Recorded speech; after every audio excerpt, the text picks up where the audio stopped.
Sandy Park is home to a dazzling array of talent and personalities. Susie Appleby has assembled a side which is part all-star, part home-hewn diamonds, destined for rose-adorned jerseys. So, who do you speak to when spending a day with last season's history makers, the first side to break the Saracens' Harlequins monopoly in Premier 15's finals? Well, how about two of the league's most destructive props? A pair of US Eagles who each made an immediate impact in these parts and who are always pretty happy to chat. This is my friend Charli. Jacoby. Okay, just kidding, it's Jacoby. Yeah, for everybody here, it's Jacoby. Please let everyone know it's Charli Jacoby. Do not call her Jacoby. Yeah, it's so tough. Okay, Hope Rogers. Prop. Yeah. Tight head, loose head. I would say a word to describe Hope would be light. Aww. Yeah, I just feel like Hope has a really strong ability to kind of just glow. Like when she walks into a space or she meets people, she's always very inclusive. You always want to make sure everybody is feeling heard and just like loved. And I think that my first time playing for USA, I thought I was gonna die, and Hope was the first person to kind of take me under her wing and just be like, you're gonna be okay. There, little buddy, even though I am bigger and older than her. And she just kind of took care of me right from the start and kind of took me under her wing. So I think Charli's two things. One is Charli's fun.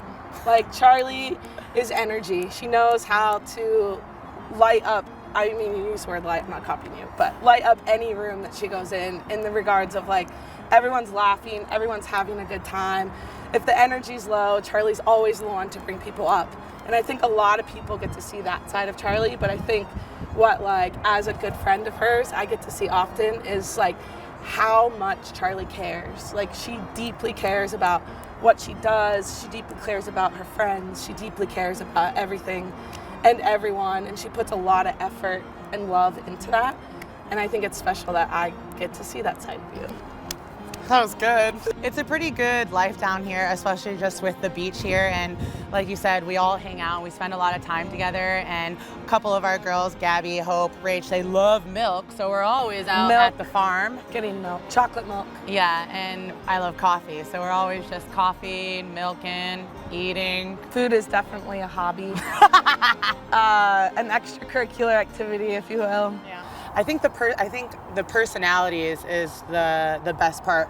I'll never say this again, but the Canadians, they're all right. We have a very big rivalry, obviously, with them, but they're probably some of my closest friends here.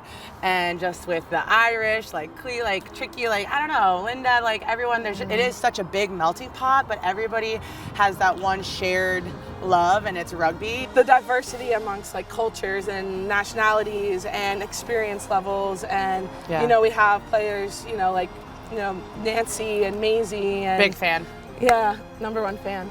Abby, Lizzie, like there's all of these really young players that are starting to come through that you have the honor to like be with them as they're growing and developing, because I'm gonna be retired soon and I get to watch them excel for their country. Hopefully not too much, because go USA.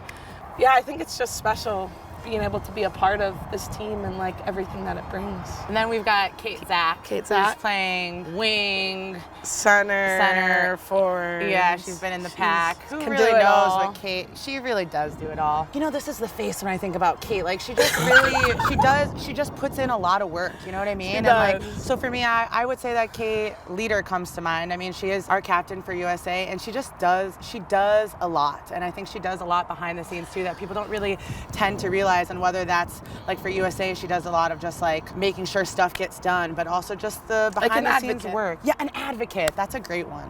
Yeah, she's just a really big advocate for the women's game. Rachel Johnson, she plays 8 here at Chiefs, and I would say that Rachel, a word to describe Rachel would be compassionate. Yeah, she's really, really thoughtful. Yeah, I would say joy. Rachel and I write the word joy on our hands before every game, whether it's USA or here, because we just like to try to play with joy and have fun and enjoy what we're doing. So when I found rugby, I was on a cheerleading scholarship at Kent State in Ohio. And so I was just cheering, and I was at a practice, and so I was doing a partner stunt. So that's where like the guys can hold the girls up one-handed. And some of my floor mates were like, Charli, you need to come check out rugby. And I was like, I don't even know what that is. Why are you guys wearing those hideous shorts?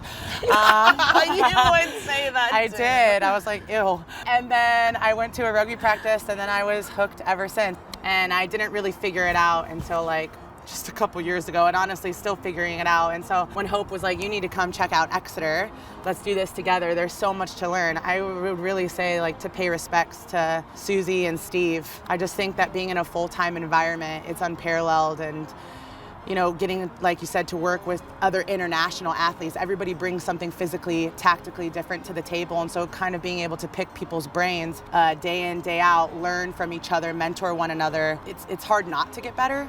You know what I mean? So I think probably moving to the Prem was probably one of the best choices I ever made for my rugby playing career. I never imagined that I could, like, with a leap and a bound at like my age and like how far I was along in my career, to be able to grow so much. But you know, which is huge for you to say, because you've been to 3 World Cups. Thanks. What? No, I mean, she's been to 3 World Cups, and you're sitting here and you're still able to be like, I'm still learning. Like, I just feel like that's a really like a humble thing to say.